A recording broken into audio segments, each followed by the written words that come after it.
Hi, I'm Alan Katz. If absolutely true showbiz stories about famous people doing dubious things and Hollywood movies going horribly off the rails perk up your ears, have I got a podcast for you. It's called How Not to Make a Movie, The Making of Bordello of Blood. Now, while you might ask, would anyone give a crap about a mediocre little horror movie that came out 1,000 years ago? Well, aside from the fact that it still makes the cable TV rounds every Halloween, the story of Bordello's tortured making is an incredibly relevant object lesson in what happens when you do things for all the wrong reasons. Spoiler alert, nothing good.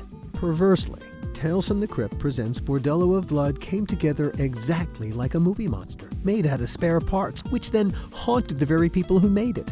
Some of us still won't discuss Bordello. A few even quit the business. Bordello literally changed the lives of the people who made it, ending both long-standing friendships and committed romantic relationships alike. And none of us have talked about it until this podcast.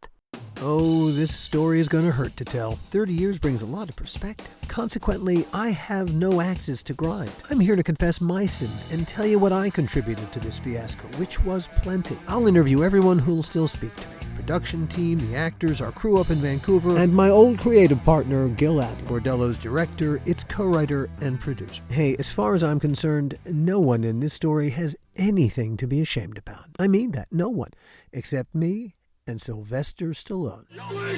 Yeah, Sylvester Stallone. Pro tip, beware of anyone whose nickname is Sly. Look, it's incredibly hard to get any feature film made. You have to really want to make a movie just to get it off the ground. And yet, we made Bordello despite the fact that not a single one of us who made it wanted to. No wonder the damn thing still haunts us. So join me for the How Not to Make a Movie podcast, The Making of Bordello of Blood. I can't promise you'll walk away knowing how to make a movie, but I can promise you'll know how not to make one. Check it out wherever you find your favorite podcasts.